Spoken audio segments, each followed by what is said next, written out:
and accredited press may be admitted in the house. This is what admits them. But they're already accredited, so why are you saying may? I think we are going to create a problem here. Yes? I remember when we had just come to the 9th Parliament, and my closest friends I know here is Honorable Minister Musasizi, the other friend of mine from Fort Portal. We came here when the press was not allowed in the plenary. You remember that? And when we amended the rules, we said this is so backward. World over, the press is given room to cover plenary. The moment you put this, it's going to be discretional on the powers that may be, which will block and stop the press to be here. So I think let us maintain that, because already, Madam Chair, already my privacy and the new ones. The only, yes, that's the only difference. The problem I have, Right Honorable Speaker, once you have accredited and say these following are accredited to cover Parliament, and they are accredited, they don't need another vetting to come and cover the proceedings of the House. They already accredited to cover Parliament. Where Parliament felt that they don't need the press, it is not vetting, it is an admission. Already accredited, Right Honorable Speaker. I'm already accredited. Honorable, if the gallery is full, and even if you are accredited, how will you go to the gallery when it is full? They are talking about admission. You will be admitted to go and sit in the gallery once you are accredited. But if the gallery is full, then we can do it in phases. Then let this one first come in, and then the other. I don't see any. Can I give my opinion? Thank you. So, Madam Speaker, this draws two things. I think let honorable members get it. Of the public. yes. Now that's one. Yes. And The press. the press. Yes. One is admission of two different entities. What the public does in the gallery is different from what the press ordinarily does. However, it might be hard to draw a line what both do due to citizenship journalism.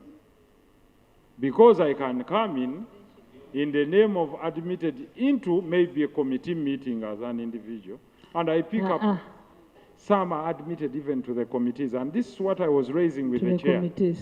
You remember when you're talking about broadcast, you talked of two entities, the House and the committees. And then you said, shall except with the authority of the Speaker. Now, whether the Speaker also interferes with the work of the committees on broadcast, we shall talk about it. It was just something that we didn't see at that level, House and committee. But we can say committee and houses. Then for committees, we refer to chairpersons. Because if you look at his amendment, and the amendment of Honorable Mwanga Chivumbi, we talked about both the House and committees. But now, going back to this, is we have what we call citizen journalism. Someone walks into the precincts of Parliament and starts holding a camera and conducts their citizenship journalism and says, I've seen the Speaker here walking around. And you might fail to draw a line between one accredited and one who is not accredited. Now, the issue of accreditation, don't worry, the issue of accreditation is where it arrives that who do you hold culpable? Someone accredited goes through induction, and they know when they can be admitted and not admitted to certain areas. For example, the House gallery is full, and the media tribune or the gallery is also full. And they say, you know what, you can share this and this. This is for radio broadcast, this is for social media and electronic media, and this is for ETC. So that is on admission at different occasions when the House is sitting. So for me, I don't think there is a very big problem that in the matter of accreditation versus admission. Whereas So, not in every support of the person committee. accredited can be admitted on certain occasions, but everyone accredited can access Parliament at So all you're in times. support of the committee? Yes. Honourable Speaker, firstly, I want to commend the committee because one of the proposals was that was brought before them was to say the media should be locked out in this sense. All they can do as journalists is to come with a piece of paper and a pen and sit in the gallery, and then there will be one camera belonging to Parliament which shall feed them. Because the problem with that is whenever maybe Parliament wants to edit out something, it Honourable will Law, be who edited. said But that was that? rejected. Who said that? The chairman is here of the committee. He will elucidate on the proposal that was before the committee, which they rejected. No, that is That was hearsay. That no, is it's not hearsay. hearsay, right, Honourable Speaker. The chairman is here. He can bear me witness. That was the proposal. And it's okay for anyone to bring a proposal. What I'm saying, I'm actually crediting the committee for, of all those different proposals they received, that one was rejected. It was actually before the committee. The By chairman who? is here. Anyhow, the point is, right, Honourable Speaker, Chairman, can you while first clear that? we Chairman, can you clear that? Because and clarify the proposal that was brought before the court. Okay, the chairman is here. But let me finish with this. Honourable Speaker, as much as we possibly can, we should avoid creating a perception that we are trying to keep the media away from Parliament. What we have to do here in Parliament is to behave. Of course, there are members who are massaging each other and so on. Just behave when you're here. Know that you are in the eye of the public. So that we don't try and gag the media and make it seem like we are trying to, keep Parliament away from the public.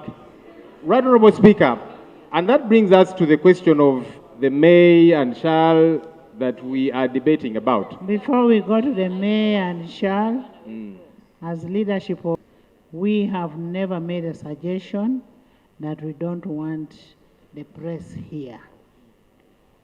If we didn't want it, we would tell them not to be here. We've never said that, and we are very, very comfortable and happy when the press is covering our proceedings. We are very happy. So that perception is not there.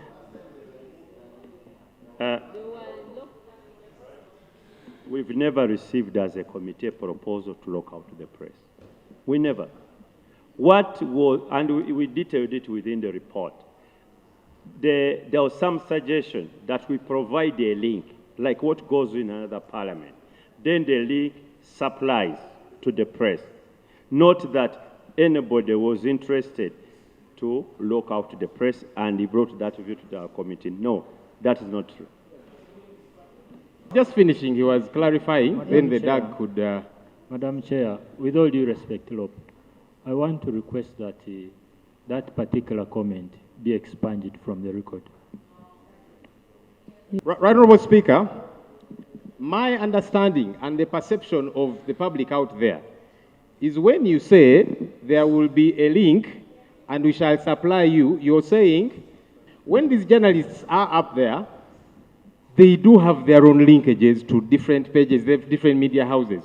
So that proposal to say we shall have a link, you may not lock the doors, but you are locking them out technologically, and that's really what I was saying. And I'm glad that the committee, I want to repeat this, I'm glad that the committee said no to that proposal. Why are you saying... Who gave the proposal? But he has just shared, he has just told us here.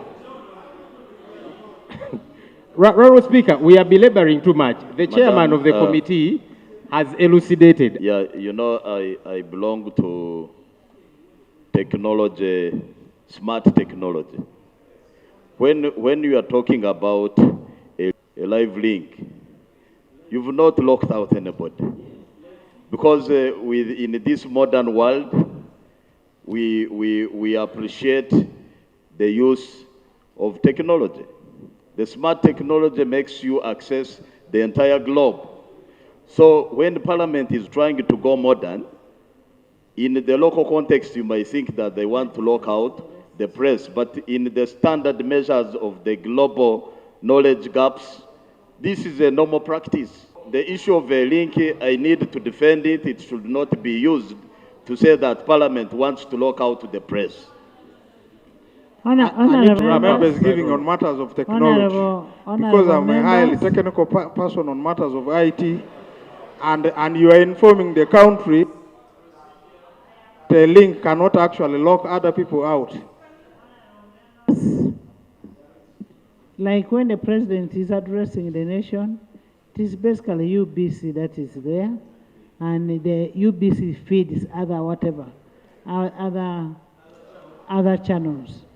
And if we want, actually, one of these days, I'm happy you've talked about it. We need to decongest that place there, where people think they should go and address the press. What? We have a room. We have a room where all the press people should go. If you want to go and do legislation on the media, you go to that room and address from there. I am happy you have talked it yourself. I'm also going to decongest the outside there. I am going to decongest. Yes. So whether it is in the rules or not, we shall do it. Honorable Speaker, let me wrap up actions that can be taken. But, Honorable Speaker, I want to... But remember, we are supposed to have here, and we have a studio here. That's okay. I don't know what happened. I had not joined Parliament when that we have suggestion a studio came. down there. From there. Honorable Speaker, as I wrap up, I want to suggest that let's not buzz on the press too much, because now you might say, even in your office, you can't do an interview.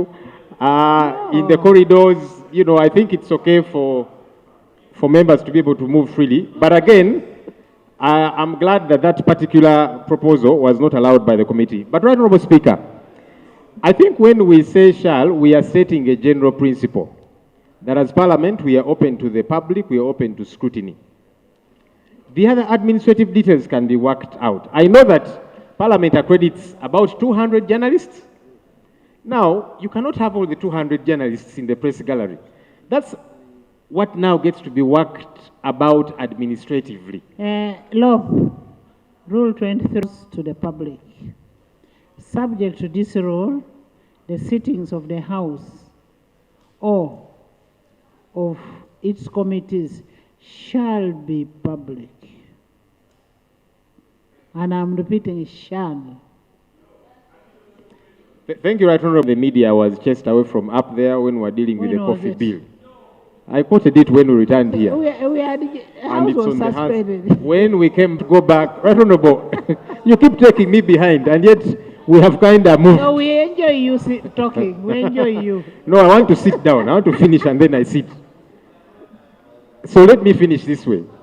Right Honorable Speaker, as much as we possibly can, let's not paint that image of we are trying to keep the media away. So in 233, administratively, we can deal with those issues. 200 pressmen cannot be in that gallery. There are too many. Hope the rules are not read in isolation. Madam Chair, I want to thank you. Madam Chair, regarding the World Cup, they give a link and people pay for it. And therefore, Madam Chair, it is very important that we research how we can give a link beyond the district. But regarding the TV and the radio, Madam Chair, in the 9th Parliament, I was assigned by this Parliament. I moved around the world. I went to Korea, I went to UK, and UNDP approved the funding for those equipment. The equipment were brought here. Madam Chair, I have a whole information and so forth. No, the equipments were donated to UBC.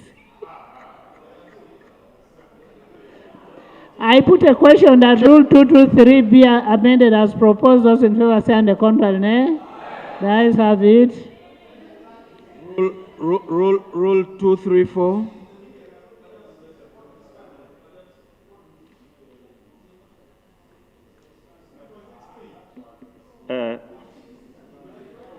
Right Honorable Speaker,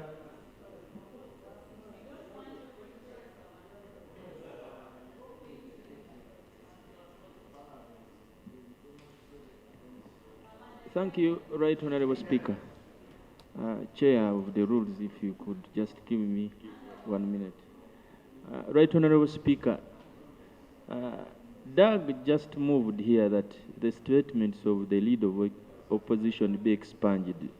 Reason being, you know, the leader of the opposition was trying to paint a picture that the institution of parliament was trying to propose, because you never mentioned exactly who went to the committee. And when the chairman was given a chance, he said, there is nobody who went to the committee proposing that rule. I move that his statement be expunged as it was moved by the Deputy Attorney General. The Honorable Kabanda has presented a wonderful point. However, the leader of opposition, Honorable Senyonyi, what he presented is based on what he had, and the chairperson of the committee came, yes, but he explained it. And when he explained, we've now all discussed the issue of live feed. So if you expunge his statement, then you have to expunge the good contribution of the Right Honorable Speaker on the live feed and the Honorable Ekanya about the live feed, which is public. Therefore, in my opinion, I think it was in good faith, and there is no one who wants to lock out the public. Honorable members, Mr. Secretary Honorable members, I think Honorable Lope mentioned that, and it was explained, and we all understood where it was coming from, and it was his own thinking, and it was explained, and he has then changed his thinking. So let's proceed. Next item. Rule 234. Thank you very much, Chair. As I go to the next rule, I've been listening to colleagues. And when you look at the amendment we've just introduced and passed, it has just introduced one word in the original rule, and that was accredited press. Accredited, meaning we have moved away from just the press right to the accredited press. That is it. But Rule 234,